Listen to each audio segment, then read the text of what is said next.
अरे रमेश, जरा जल्दी जल्दी हाथ चला। क्या छुई मुई जैसे काम कर रहा है रे? ए लखन, बहुत काम चोरी करने लग गया है तू, है?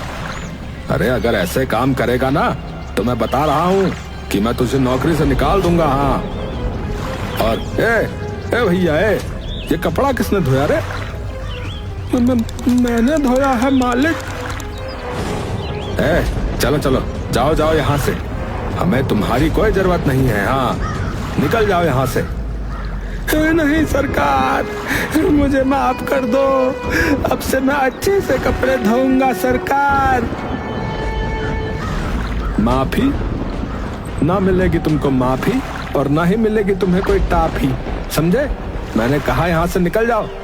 मैंने कह दिया तो बस कह दिया। हाँ। चंदू और रजत दोनों मंगलू को सोया देखकर हंसने लगे। अरे देख इस पगले को।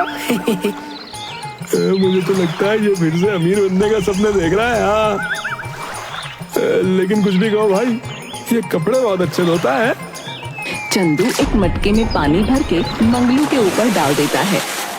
अरे अरे, ये अचानक बारिश कहाँ से होने लगी भैया? बारिश नहीं, मैंने पानी फेंका है, पानी। तुम काम के समय पर सपने देख रहे थे ना, इसीलिए।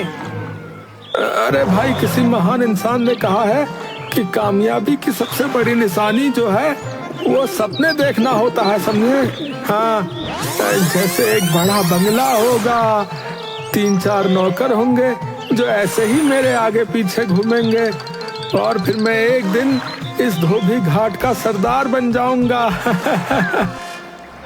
हाँ हाँ, देखो सपने देखो। सपने देखने के कौन से पैसे लगते हैं रे? अरे चलो चलो भैया, मालिक ने आज की तनख्वाह लेने के लिए बुलाया, चलो चलो। सभी लोग लाइन से खड़े हो जाते हैं। ये तुम्हारी चेतन, ये तुम्हारी, और मंगलू, ये लो, ये रही तुम्हारी तनख्वाह। है? क्या बस इतने से मालिक? देखो भाई, बाकी सब लोग एक दिन में पूरे 50 जोड़ी कपड़े धोते हैं, और तुम सिर्फ 10 या 20 जोड़ी, तो उस हिसाब से तुम्हारे इतने ही बनेंगे ना। इसे सपने देखने से फुर्सत ही नहीं मिलती है तो ये कपड़े का खाक धोएगा। रात को घर पर, ये लो संगीता, आज की कमाई। बस इतने से पैसे? हाँ हाँ, सेठ ने बस इतने ही पैसे दिए और बाकी सबको मुझसे ज्यादा दिए। बहुत भेदभाव करते हैं मुझसे। अच्छा, तो तुमने पूछा नहीं सेठ से ऐसा क्यों करते हैं? अरे क्योंकि मैं सबसे कम कपड़े धोता हूँ ना, लेकिन पूरे धोबी घाट में सबसे अच्छे कपड़े मैं ही धोता हूँ, बता रहा हूँ। हाँ, तो तुमने कोई शेख चिल्लीगिरी की होगी, इसीलिए सेठ ने पैसे काटे होंगे। हाँ हाँ, समझ गया। तुम्हें भी नहीं है भरोसा मेरी काबिलियत पर, लेकिन तुम देखना, एक दिन तुम पूरे धोबी घाट की मालकिन रहोगी। हाँ, मालकिन। हाँ बस बस, मुझे तुम्हारी ऐसे ख्याली पुलाव पकाने की आदत नहीं। और हाँ, मैं तो कहती हूँ कि सुधार लो अपनी कामचोरी की आदत। अरे समझ गया, मत करो भरोसा मुझ पर। हे भगवान, क्या करूँ इस आदमी का, इसे खुद नहीं पता कि ये क्या है। कुछ दिनों तक ऐसे ही चलता रहता है। मंगलू ऐसे ही काम चोरी करता है और ख्याली पुलाव पकाता है। एक दिन हीरा लाल धोबी घाट पर आता है। अरे सुनो, सभी के सभी जल्दी चलो, सेठ ने जरूरी काम से बुलाया है। बंगलो। और एक बाल्टी पानी उठाकर उस पर डाल देता है। अरे भाई, मैं नहा कर आया था, सुबह सुबह फिर से नहला दिया। अरे सेठ जी आप? मैं जब भी धोबी घाट पर आता हूँ तब तो सोता ही रहता है, या फिर किसी से बातें कर रहा होता है। इस धोबी घाट पर सबसे ज्यादा कामचोर अगर कोई है तो वो बस तू ही है, समझा? नहीं चाहिए मुझे अपने धोबी घाट पर तेरे जैसा कामचोर धोबी। निकल जा यहाँ से। मालिक, ऐसा गजब मत कीजिए, मेरा तो घर ही इस धोबी घाट से चलता है। और मालिक, मेरा तो बचपन से ही सपना रहा है कि मैं सबसे बड़ा धोबी बनूं। अच्छा, ऐसे काम चोरी करके धोबी बनेगा तू? है मंगलू, बहुत हो गया है तेरा, मैं अब सहन नहीं करूंगा। नहीं नहीं सेठ जी, अब मैं पूरा मन लगाकर काम करूंगा, बस एक बार और मौका दे दीजिए। अरे सेठ जी, एक मिनट। वैसे सेठ जी, ये मंगलू कामचोर जरूर है, लेकिन कपड़े पूरे धोबी घाट में सबसे अच्छे यही धोता है। हाँ, अगर हमने इसे निकाल दिया तो जरा सोचिए, हमारा भी नुकसान होगा। अच्छा अच्छा, ठीक है, नहीं निकालूंगा तुम्हें, पर ये तुम्हारी आखिरी गलती समझकर तुम्हें माफ कर रहा हूं, समझे? अगर आगे से मैंने तुम्हें काम चोरी करते हुए देखा ना, तो तुम्हारी नौकरी गई समझना। हाँ। फिर अपने आदमी को इशारा करता है। हाँ जी। अरे सुनो सुनो धोबी भाइयों, तुम सबके लिए ना एक अच्छी खबर है, सभी ये बात ध्यान से सुनो। क्या हुआ सर जी, ऐसी क्या खुशखबरी है? वैसे मैं तुम सबको ये बताने के लिए आया था कि हमारे राज्य के महाराज की इकलौती बेटी का विवाह है, तो उनके यहाँ जितने भी मेहमान आएंगे उन सब के कपड़ों को धोबियों के पास कपड़े धोने के लिए भेजा जाएगा। तो तुम सब तैयार रहना, और हाँ, कल से तुम्हारी तैयारी शुरू होगी। और सभी कान खोलकर सुन लो, सभी धोबियों में से कुछ धोबियों को छांट कर राजमहल में भेजा जाएगा। अगर महाराज को तुम्हारा कार्य पसंद आया तो समझो कि तुम्हारी तो चांदी ही चांदी हो जाएगी। अगर मैं भी राजमहल जा पाऊं तो बहुत ही अच्छे पैसे मिलेंगे, फिर तो मेरे पास पैसा ही पैसा हो जाएगा। अरे क्या हुआ, आज इतनी जल्दी आ गए? मंगलू संगीता को सारी बात बताता है।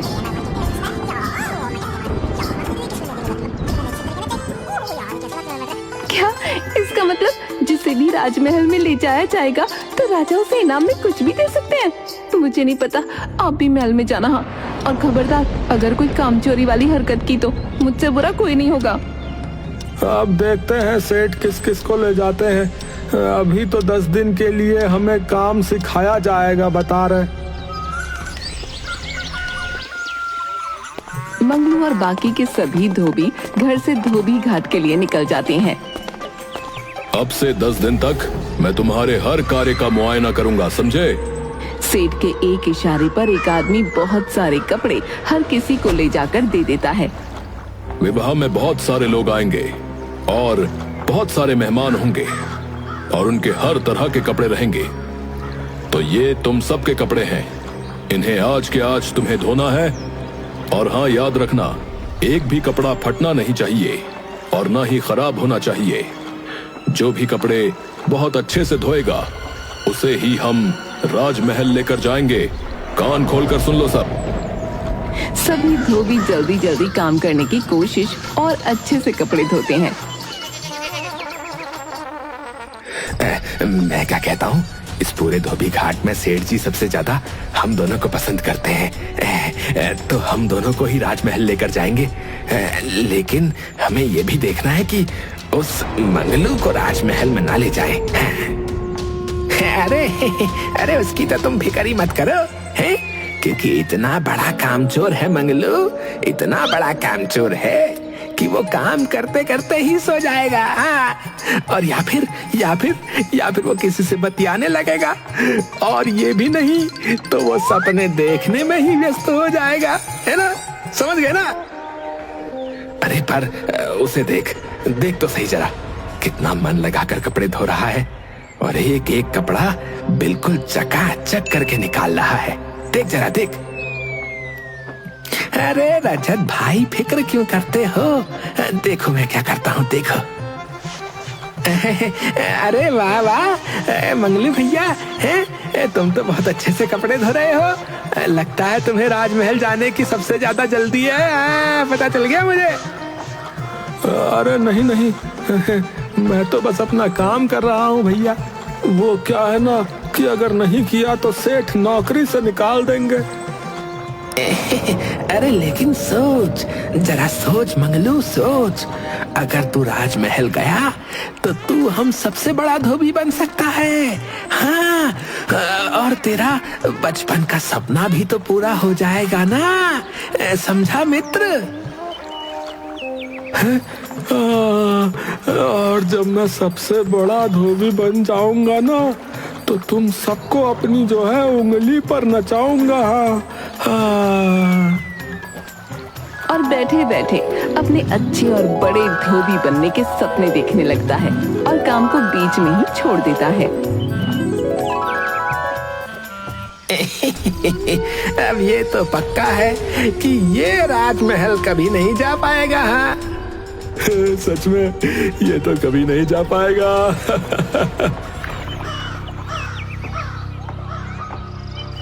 अरे वाह, आज तो मैंने इतनी जल्दी सारे कपड़े धो दिए। अब मैं थोड़ी देर आराम करूंगा। हाँ,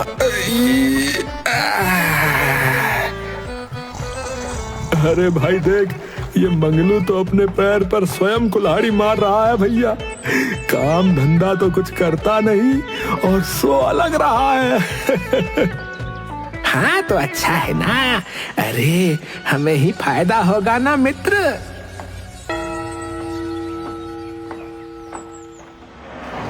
सब लोग ध्यान से सुनो।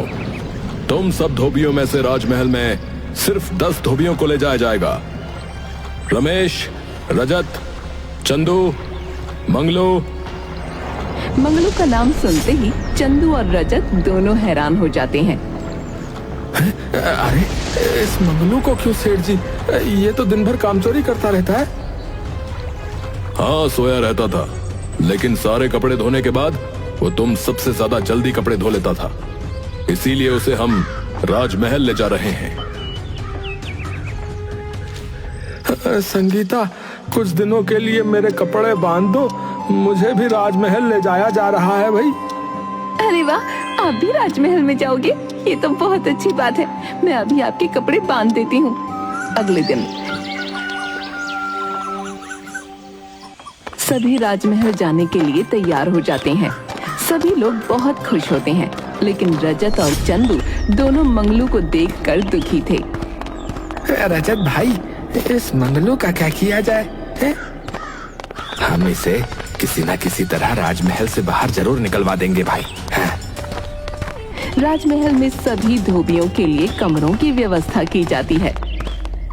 ये देखो, इस स्थान पर तुम सभी धोबियों को अपने कपड़े धोने हैं। और हाँ, ध्यान रखना, हर एक कपड़ा अच्छे से साफ होना चाहिए और कहीं से वो मैला फटा नहीं होना चाहिए। सभी धोबी हाँ में सिर हिलाते हैं। तुम सबको कल से कार्य मिलेगा।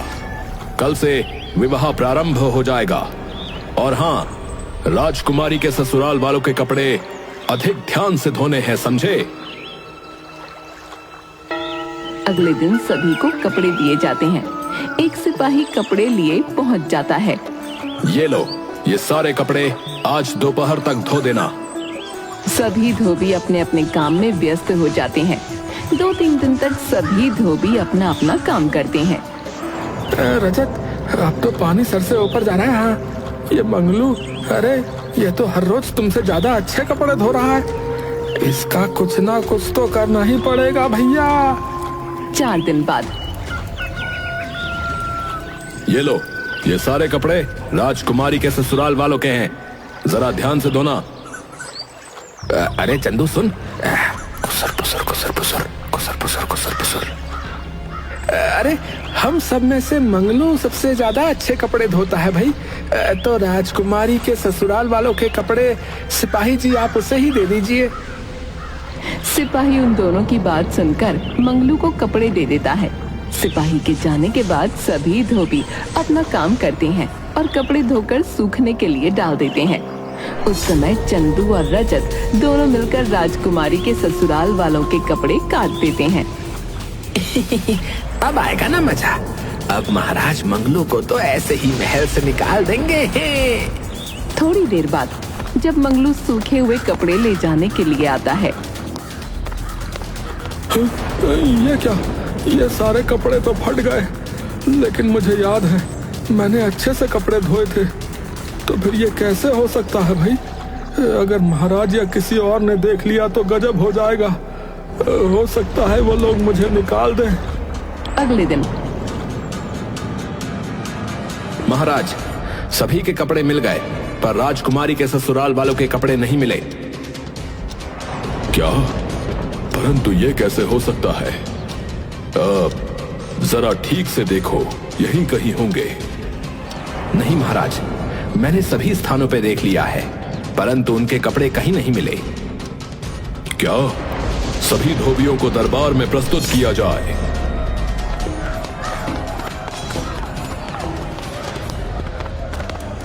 बताओ, राजकुमारी के ससुराल वालों के वस्त्र कहाँ हैं? हमें नहीं पता सरकार। हाँ सरकार, हमें नहीं पता। वैसे वो कपड़े तो मंगलू ने धोए थे। मंगलू? कौन मंगलू? लेकिन महाराज, वो तो हमें सुबह से नहीं दिखा। कहीं वो कपड़े लेकर भाग तो नहीं गया? अरे ऐसे कैसे भाग सकता है? एक एक वस्त्र 1-1 लाख से कम का नहीं होगा। हो सकता है उसके मन में लालच आ गया हो महाराज, और वो वस्त्रों को लेकर बाजार में बेचने के लिए निकल गया हो। हाँ, वैसे हो तो सकता है, क्योंकि वो सदा से बड़ा व्यक्ति बनने का स्वप्न देखा करता था। सिपाहियों, मंगलू को ढूंढने के लिए एक टुकड़ी भेजी जाए। शाम हो जाती है और पूरे महल में राजकुमारी के ससुराल वालों के कपड़े चोरी होने की बात फैल जाती है। क्या हमारे कपड़े चोरी हो गए? लेकिन ये कैसे हो सकता है? महाराज, क्या यही व्यवस्था है आपकी? ये कैसे धोबी बुलवाए हैं आपने? हमने उस धोबी को ढूंढने के लिए एक टुकड़ी भेजी है। आप चिंता मत कीजिए, आपके वस्त्र मिल जाएंगे। लेकिन ऐसा कौन सा धोबी था जिन्होंने हमारे समधियों के कपड़े चुरा लिए, और ऐसे कैसे बाहर निकल सकता है? महाराज, ये देखिए, यही वो धोबी था जिसने राजकुमारी के वस्त्र चुराए थे। बताओ, क्यों किया तुमने ऐसा? मंगलू राजा को सारी बात बताता है। हमारा एक एक कपड़ा 1-1 लाख रुपए से कम का नहीं था, और तुमने इतने कीमती कपड़े फाड़ दिए। मुझे क्षमा कर दीजिए महाराज, मुझसे गलती तो हुई है, लेकिन क्या लेकिन कुछ नहीं महाराज, इस आदमी को कड़ी से कड़ी सजा मिलनी चाहिए। ये सारी बात सुनकर चंदू और रजत दोनों खुश हो जाते हैं। ठीक है, आप सजा तो दे दीजिए, परंतु ये रहे आपके वस्त्र, और इन्हें मैं चुरा कर नहीं भाग रहा था। फिर एक सिपाही सारे कपड़े ले जाकर राजकुमारी की सास को दे देता है। अरे अरे, मैं भी तो देखूं कैसे फाड़े हैं हमारे कपड़े। ले जाओ इस धोबी को हमारे सामने से, और जाकर कारागार में बंद कर दो।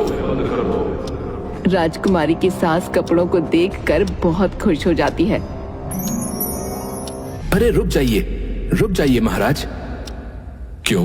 क्या हुआ जवाई साहब? सबको अपने कपड़े दिखते हैं। सब लोग अपने कपड़े देखकर हैरान हो जाते हैं। कल वस्त्र फट गए थे, तो मैं बस इन वस्त्रों को अपने घर लेकर गया था, ताकि मेरी पत्नी इन वस्त्रों पर कढ़ाई कर दे और हमारे राज्य की और आपकी शान बनी रहे।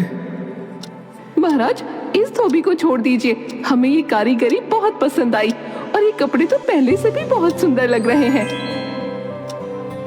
क्या सच में आपको इसकी कारीगरी बहुत पसंद आई? हाँ महाराज, हमें इनकी कारीगरी अत्यंत पसंद आई। मंगलू, तुम अपनी पत्नी से जाकर कह दो कि वो स्वयं अपने हाथों से हमारे अतिथियों के लिए वस्त्र बनाए, और तुमने जो हमारे राज्य का मान बढ़ाया है, उसके लिए हम तुम्हें हमारे राजमहल का शाही धोबी नियुक्त करते हैं। मंगलू राजा के हाथ जोड़ लेता है। रजत और चंदू एक दूसरे की तरफ देखते रह जाते हैं।